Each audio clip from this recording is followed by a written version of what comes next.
Everybody, thank you for joining us this evening for this Community Services Committee. It's Monday the 20th July at 7 p.m, so let's kick off. Item number 1, apologies and substitutions. Do we have any of those? We have apologies from Councillor Carroll. Item number 2 is questions from the public. I don't see any public online. Does anybody in the chamber have any questions they'd like to ask on behalf of the public? No? Okay, moving on then. Item 3, specific declarations of interest, requests for dispensations. Those. Place the exciting stuff.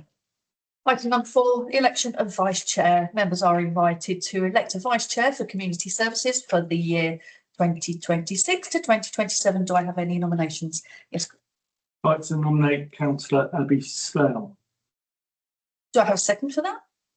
Thank you. Are there any other nominations?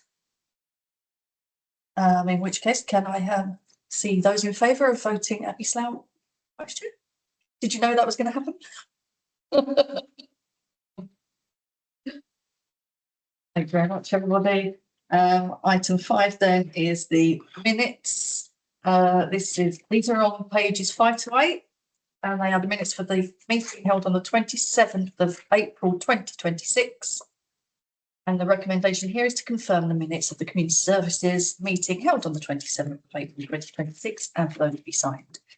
Does everybody agree that they are a true reflection of the previous meeting? So can I have a proposer first? Proposed by Yvonne, second by Chris. All those in favour? Thank you very much. Item 6 then is to receive the minutes of the following working groups and consider any recommendations from those. There on pages 9 to 17, and you've got the Community Engagement Subcommittee from March and the Community Safety Subcommittee from April. And again, this is to receive the minutes detailed above and to approve the recommendations therein. Do I have somebody to propose those? Providing you've all had a look at them. Thank you, Abby. Anyone second? Thank you, Yvonne. All those in favour? Thank you very much. So item number 7 then is the committee functions and terms of reference, and those are on page 18. Assuming that you've all read those and that you're all okay with those, there is no recommendation other than to I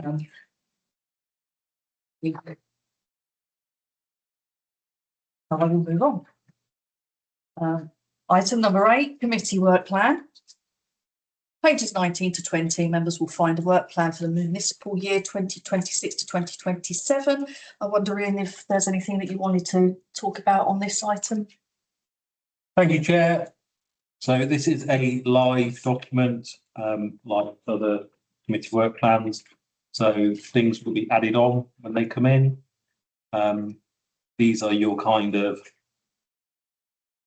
bricks and mortar for the year, and then you'll have some more exciting things will be dropped in. Obviously, there's some elements that the committee has discussed previously. And we have resolutions to bring those back to committees. They will come back as soon as practical. Have got any questions about those items on there? No? I want to discuss it? No? Okay then. In which case then, can I have somebody to propose plan?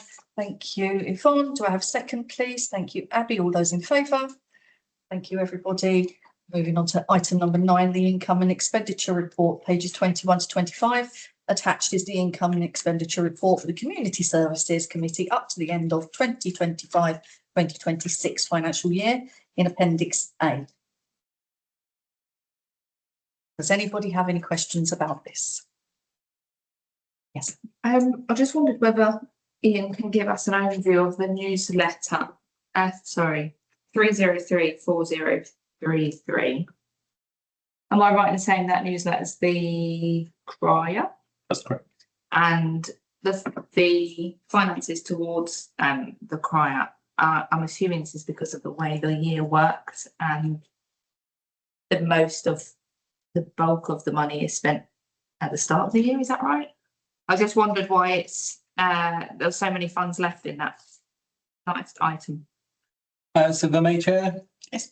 So members may be reminded that we decided to go from delivering the town crier to most of the properties in Hatton Regis to an online function only.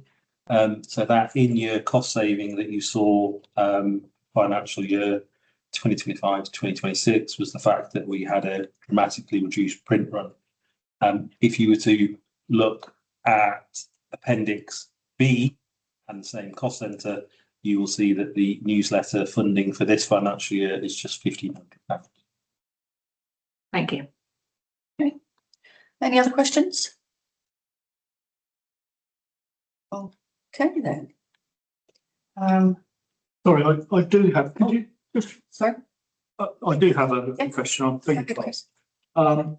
Just on the promotional materials, 4029. I was just, when Abby mentioned the newsletter, I was just looking at that. Are we okay with that budget? Because how much have we spent there then? So on Appendix A, Yeah, this is your year to date. So we finished the financial year and had spent 550 right. Sorry. on 3034029.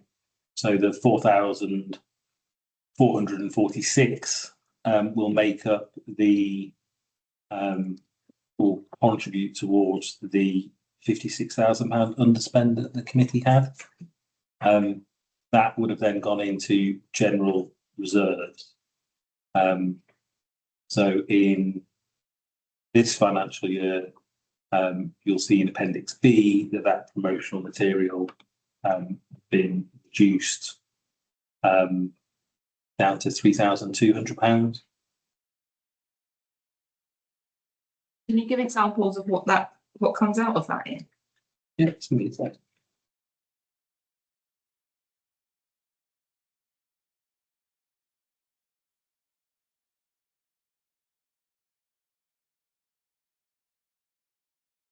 It feels like programs and things.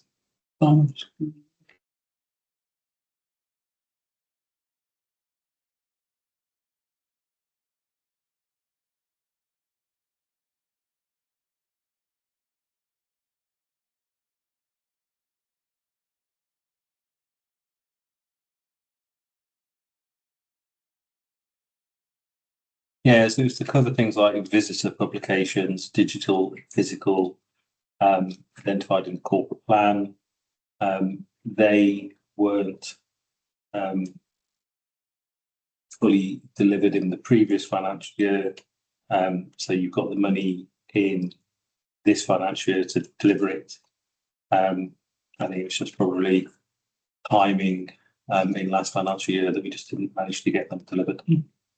But hopefully now we have what would have been the vacant project manager post filled.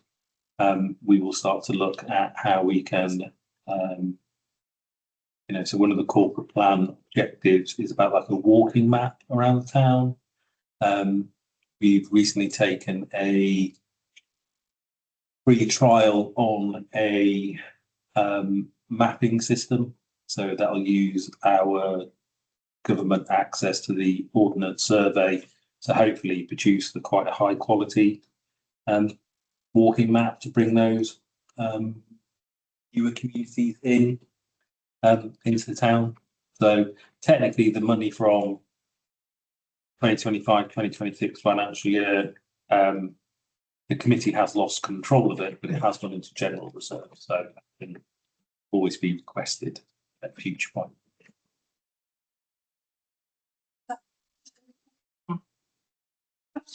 Yes, thank you.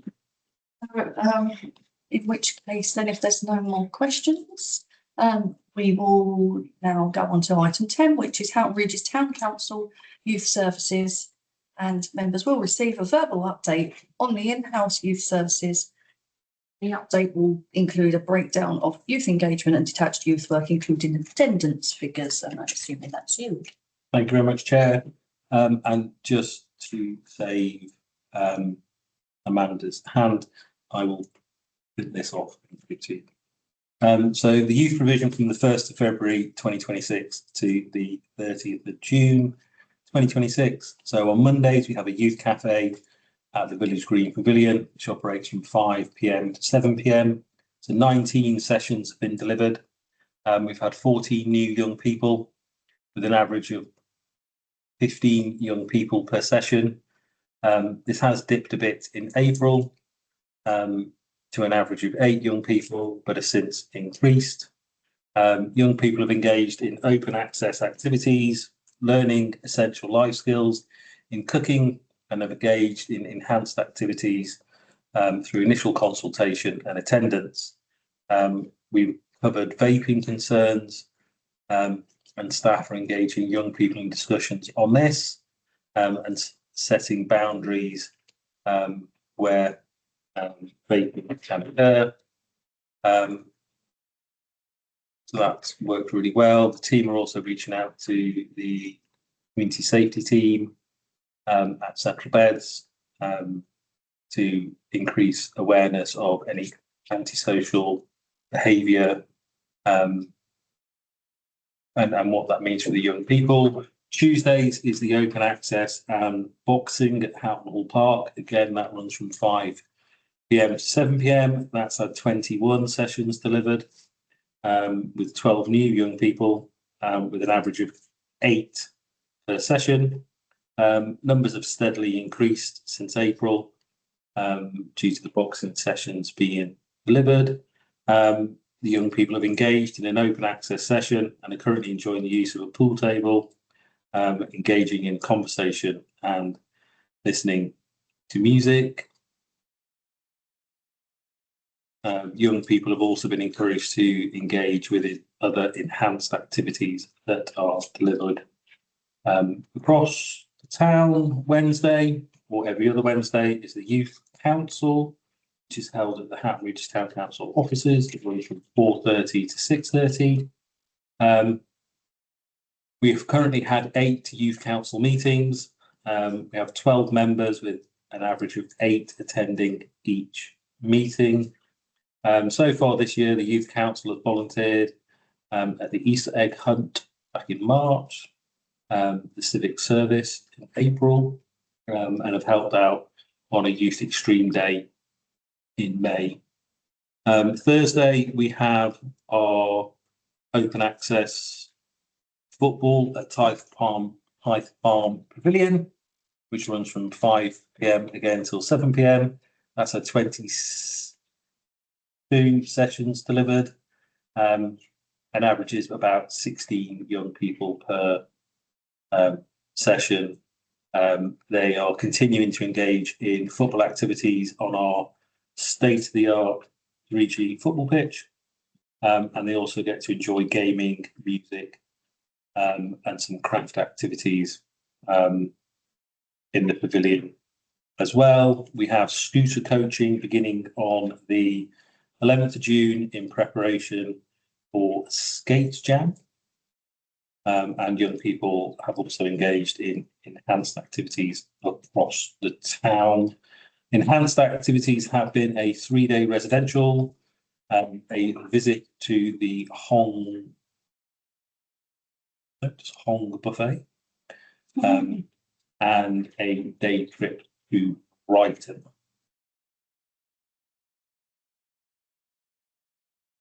That's everything, Chair. Thank you very much. That was very comprehensive. Anybody got any questions on this?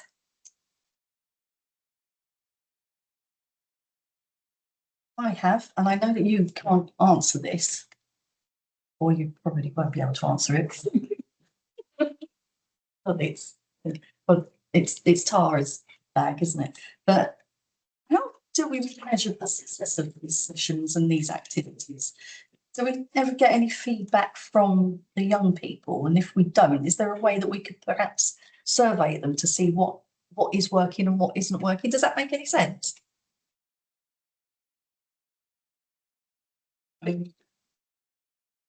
You know, I mean, even sort of like, you know, having representation from the youth council to come here and tell us what they've been doing and how much, you know, what they would like to do instead, because there seems to be this sort of like disconnect between the main committee and the work that's done by the community youth workers. We have, if young people would like to attend a committee meeting, I do believe it is fair to say that that'd be quite mean, Okay, because you're all quite scary, and I don't think they would like it. However, what we do is one of the main benefits of the youth council, whilst it's not a representation of all the young people, we are getting ideas from young people about how to help out on council events. What would they like to do as an enhanced activity? We can look at undertaking a survey and how we would do that with our young people, even if it's kind of a satisfaction survey, and we can bring that back to committee at a later date. But yeah, I think having young people attend this meeting, what might be more beneficial, if I may finish just very quickly, Chair, is that you might want to have one councillor maybe come to a youth council meeting. So rather than bringing them to your territory, you go to their territory. yeah, we've done that a few times. Do it again. Okay, so is there anybody that would like to do that? When are they? Wednesday, Every in every other Wednesday, here, Yeah. In the evening? 4:30 till 6:30. Yeah, maybe. And then, yeah. If I can just, I'll be with you, just one second, Chris. If I can just elaborate on the sorts of things I'm thinking of as well. It's like, because, you know, again, this area of deprivation, we want to make sure that we're outreaching to the right groups of people that we need to have more assistance and encourage them to participate in community itself. So it might be nice to see like something that's got their age range, their postcode, what they find interesting, what they don't find interesting, that sort of thing. I think perhaps the demographic is quite an important thing to see where we're picking up people from, and equally whether or not we're getting engagement from the wider community. Yeah. So like the newer estates, because that's part of our remit as well, isn't it, to bring all of these communities together. Yeah, we can look at doing a young person's kind of satisfaction survey. Thank you. Yes, Chris. I was just going to observe the trick is obviously to canvass people that don't come. So, and that's notoriously difficult. I mean, the youth services is not something to, you know, I think is easy to provide. It's you know, Yeah, it is a notoriously difficult activity to provide stuff for young people. it's not the case of if you build it, they will come, is it? Although with No. All Pavilion, it's. But you know, more power to the people involved in providing. Okay, thank you for that. So then, if we're all done with that then, our next item is item 11, and that's the exclusion of the press and public. I need somebody to propose this and a second, please. Thank you, Abby. Thank you. Let me have that one. All those in favour? Thank you.